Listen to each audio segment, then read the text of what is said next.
What's up, y'all? Good morning. I wanted to talk to you. Just kidding.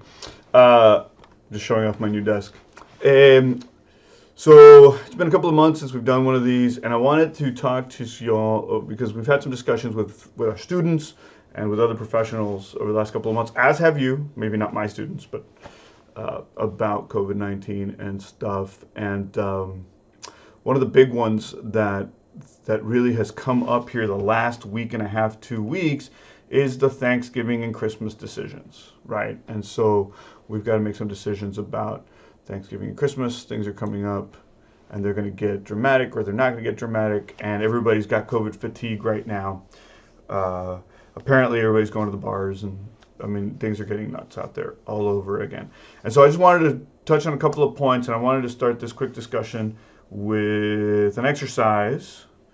And I want you to see if you can answer or guess this answer correctly. All right.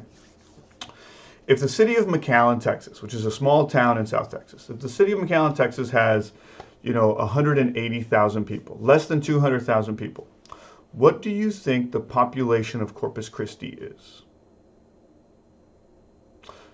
Take a second, say it out loud, write it on a sheet of paper. Turn to your buddy right next to you, even though they don't understand, and say, hey, I think that the population of Corpus Christi, Texas is. And just the first number that spits out. Don't look it up, just spit out a number, okay? The population of Corpus Christi, Texas is about 350,000 people. Now, did you guess a number lower than 350,000 people? Maybe, probably. And if you did, why did you guess that number? I would suggest to you that you picked a number somewhere between 200 and 280,000. And that you picked that number because of an anchoring bias, okay?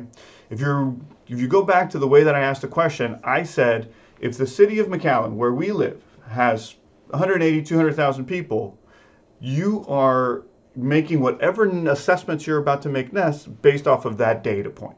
You are anchoring your guess to this particular piece of data. Okay? If I had said, hey, the city of San Antonio has 3 million people in it, I have no idea how many people live in San Antonio, has 3 million people on it, and then I said, hey, can you tell me what the population of Corpus Christi is? You probably would have guessed a number that's much higher than the 350,000. And that is super, super powerful. It affects the way we hang out with other people. It affects the way we compare ourselves to other people, right? If you're at the country club and you're comparing yourself with a guy that owns 17 businesses, that's not an appropriate comparison because you have this anchoring bias. It's one of the reasons why, when people in poverty don't really appreciate the problems of the wealthy and vice versa. How come the wealthy can't really appropriately get their hands up? They are anchored through their particular world viewpoint. And it happens a lot. And so what I want to do, keeping that anchoring point in mind, is I want to show you this data comes from the COVID tracking project. I tried to use the state of Texas data and I tried to use the Hidalgo County data, and it's just, I don't think government's doing a great job of this, of displaying it. And so here we're walking through, this is the state of Texas.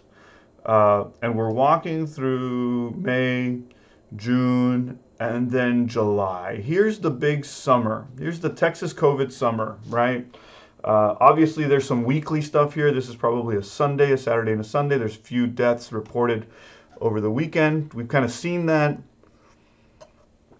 But the point is that the total number of deaths or fatalities per day hovered at its peak at about 300. Right? And nobody thought that we'd ever get anywhere near those numbers. We had hoped that things would we knew they were going to come up a little bit, but then they would slowly dissipate over time as this thing weathered out. We had no idea. Nobody was even close. Nobody was even close. And then we walked into September, October, and in the state of Texas, numbers kind of dwindled. There's a lot of arguments about going back to school, and right in the middle of October, right about Halloween, I would say, is when we had some real issues with COVID fatigue. I think after about 6 months, everybody got really, really tired. And things didn't look that bad, right? It looked like total numbers were coming down. It looked like total cases were coming down. And you know how I feel about counting cases, right? I'm not a big fan of counting cases. But, you know, even cases, maybe we'll look at them in a second, and they come back up. And so now we're here at the end of November. Let me get rid of this thing. So now we're here at the end of November, and it looks like we've got a general uptick, right? I have data up until the 23rd. Today is the 24th, so that's not bad. This is probably the weekend, right? Saturday, Sunday, Monday, so it's a downtick there. But you can see that there's a general uptick coming up here. Now, deaths actually look okay, right? And considering that we had a high point at 300, there is a slight uptick here of an additional, 100 people per day across the state of Texas, which sounds macabre and a little morose, but it's not super dramatic, and some of that I think has to do with the fact that we're identifying cases earlier, and the medical profession's better at tackling this stuff, and ICUs are not in the state of Texas. ICUs are not overwhelmed, and so on and so forth, right? You haven't heard the phrase flatten the curve in a while, right? But if we were to change the total number of deaths increased, if I were to throw that out and look at cases, where is it? Positive cases. Let me see what happens when I switch that over to a dimension as opposed to an attribute. That looks terrible, right? It looks absolutely terrible. There's the state of Texas, right? There's your state of Texas. Matter of fact, let me try to do something that I probably shouldn't do in real time. Let me see if I can do it over here. There you go. Oh, because that's cumulative. That's why. We don't want to do that. The cumulative curve has really, we talked about this 6 months ago. This is a cumulative number, not the daily average difference number. So let's go back and change that. Positive tests increase. That's the one I want. I want positive increase, and I want that one gone. There you go. Positive increase. And if I go back to the dashboard, there you go. There's your positive increase in the state of Texas per day, right? Midsummer, it's July. We peak back up at 10,000 cases per day, 12,000 cases per day. You can't really make the argument anymore about access to testing and how many there are and that kind of thing. There's a fairly standard access now. That wasn't the case before. That peak is, this is probably a catch-up peak. This is probably a catch-up peak, so you kind of ignore those. I wonder if I can just exclude it altogether. Exclude that guy and throw it out. Let's exclude this guy and throw it out. And so there we go. That probably looks a little bit better. I shouldn't say better, I should say cleaner from a data perspective. And you've got these curves that where the total number of cases is actually higher in November in the state of Texas than it was in July. I'm doing this in real time. I haven't seen this. I haven't prepped this. I just grabbed it. So if I make some errors, you guys probably see them.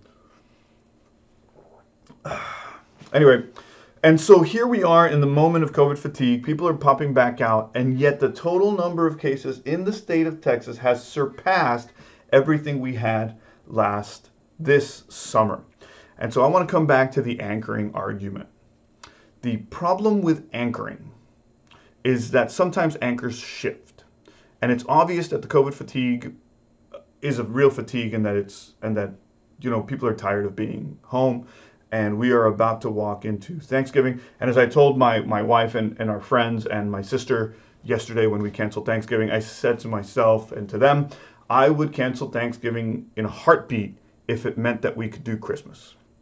Okay, Thanksgiving's an easy decision. Christmas is a lot harder, particularly if you're a Christian family who has small kids, right? I get it. Christmas is hard. And so I don't want to put my family in a position where we're canceling Christmas because we didn't cancel Thanksgiving. And that's where my thought process comes from. But the anchor point that we had in July, in the manner in which we considered the potential fatalities and the spread of this disease, has shifted. We have become more comfortable with COVID deaths. It has become the new norm. And so the anchor point, the way we look at data in the past, compared to the way we look at data now, just 5 months later, has completely shifted. And so as you make decisions, as you think about not just Thanksgiving, but Christmas and the New Year and everything else, again, as a data scientist, I don't care what you do, as a citizen of the United States and the world, I do, but as a data guy, I don't care what you do.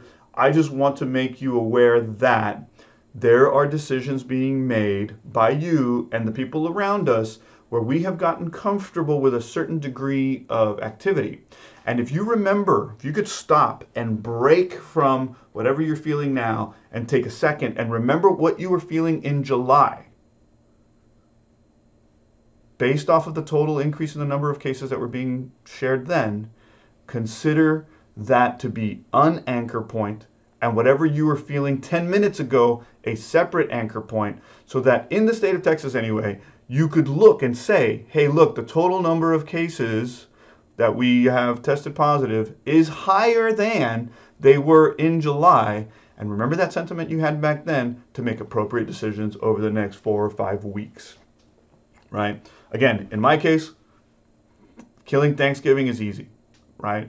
We are potting up kind of with one other family, and we will probably have a long, boring, not so boring board game day this weekend, as opposed to everybody seeing their families. And, that's kind of our decision process and where we're thinking. But we're not going to see our family this week, and I would suggest to you that we're about to go through it again, and that people are not going to do this over Thanksgiving, and we're going to see a further increase in cases, that it's going to come up higher.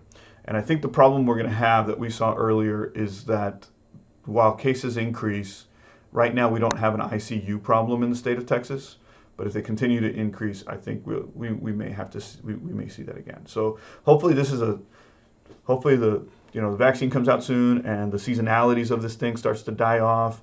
I think we've learned a lot more about the spread of this thing. Yeah, so that's where we are. Consider what your anchor point, in conclusion, consider what your anchor point looked like in July. Consider what your anchor point looked like yesterday, and that of all your friends around you. The guys that are out playing golf and going to the bars and making their meetings and hanging out at the country club, and the students are coming back from campus and all the other stuff as you make decisions. If your friends don't respect or don't consider, or they're mean to you about your particular decisions, you probably need new friends, right? Yeah. Okay. Good luck. I hope you have a wonderful Thanksgiving, whatever you decide to do. I hope you have an even better Christmas. And if you're a student, then consider this a great opportunity to have more time to study for finals. I'll see you guys on finals week online. Adios.